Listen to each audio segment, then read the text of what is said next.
Welcome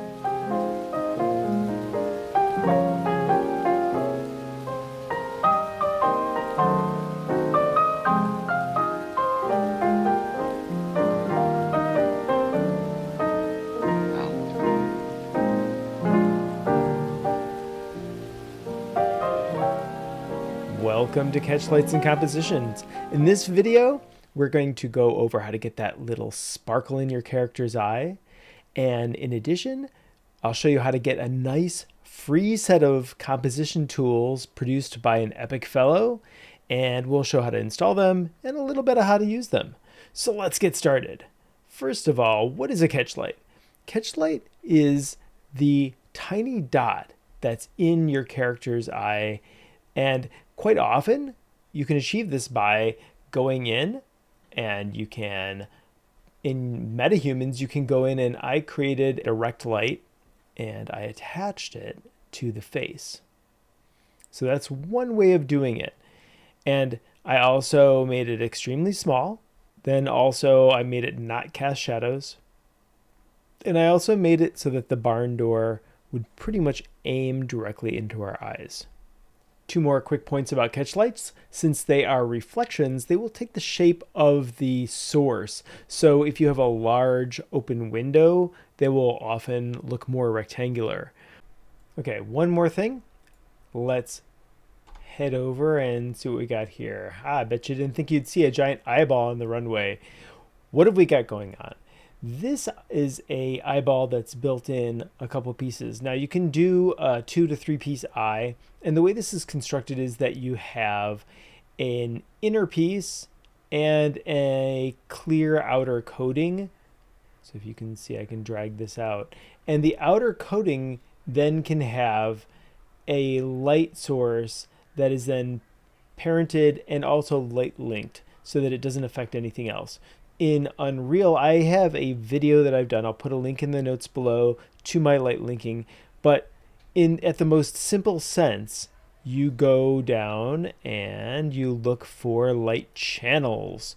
And so what I have is I have the eyeball and the light both set to channel 1. And so only things that are set to channel 1 will receive this light.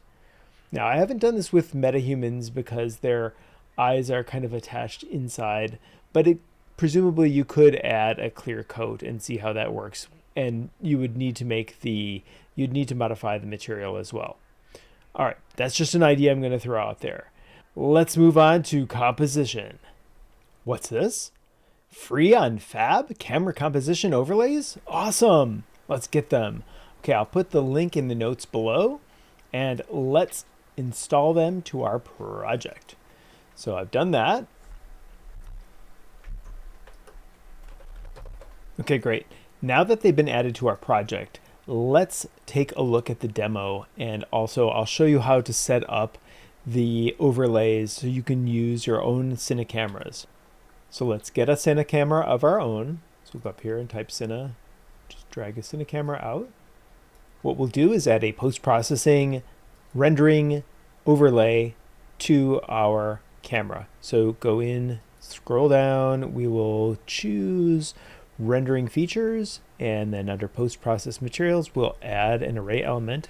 We'll go to asset references. Make sure you select DRKR overlays MI, the material instance, and plug it in. And now we can see that we are able to drop these overlays on our camera. Specifically the global texture parameter values, and there are 29 different overlays included, but many of them are duplicates scaled so that they won't warp on different types of camera aspect ratios. The main overlay I'm going to focus on is my favorite, the golden spiral, which is based on the golden ratio, which is a ratio of 1.618. I flip back to the plugin page and you can see some good examples here. With the spiral in action, it creates a nice focal point. I'll show in a second how you can rotate the spiral and maintain or test different focal points. There's other overlays examples like dynamic symmetry, and I'll put links in the notes below for the ones I don't get to in terms of the demonstration. There's some really great resources I'll include. You can go to Pinterest pages with lots of examples. And the question then you might be asking is, well, what is this, if you're not familiar with it, what is this useful for and why does this create a good composition? The argument is that it shows up in nature so much that subconsciously we might associate the golden ratio with better composition or things that we intuitively like. So it's been used in architecture, it shows up in nature, it's potentially Da Vinci and many other artists and architects and filmmakers have used it in the past. I'll put these links in here. There's Designer's Guide. This just came out, I noticed, in the fall. So this is a nice article that was done by Creative Bloq. This one's pretty nice here. It talks about the phi grid. I noticed that that was one of the overlays that was included. Yeah, why don't we pull that back up? So back in Unreal here, I've got a camera with the overlay on it, and you can see that the camera's here. We've framed up our people, but they're not, it could be a little bit better. If we wanted to frame up on her and have her respect the golden ratio, that kind of works. The other thing to notice is the film back preset sets the aspect ratio. So I chose Super 35 to put that in line with the aspect ratio of the overlay. What else? There's the overlay rotation I mentioned. You can flip that around. As long as you're not warping the image, then you can choose different compositions and still achieve the golden ratio in the frame. So there we go. There's another golden ratio. What else? I mentioned the phi grid. What's interesting is we have in the Unreal Editor, we go to perspective, we can go to the cinematic viewport. Oh, here we are, we're back at our eye. The cinematic viewport has the ability to pull up different overlays. They just doesn't have as many. So right here, here's a grid, and then also here's a 3x3 grid. So the phi grid modifies this just a little bit by using the golden ratio. So yeah, if we wanted to frame up using rule of thirds, that's potentially something we could do already within Unreal. But now we have a lot more options, and we can also use these great overlays. So start using these for your composition. One of the arguments that I had when speaking to both photographers and cinematographers is it's good to practice with these, but eventually you develop sort of an eye for it, and you don't want to be super rigid or your work might look a little bit formal. That was one of the arguments that I heard. Use it with care.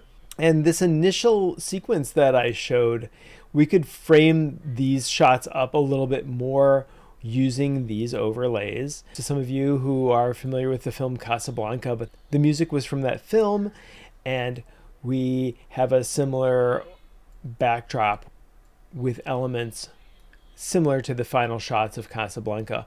What else is in this shot that might also be worth noting for composition? Well, I used in Unreal 5.5, there's a new local fog volume. So it's subtle, but I dropped in fog volumes to help guide the eye. And so you can create really strong directional lines, or you can also create subtle ones with environmental factors. And I really love the new fog volume for that. To use the fog volume, you can just go up here and just type fog volume and just drop those in, and you can scale and make those as dense or as thin as you want. All right, that'll wrap things up for this video.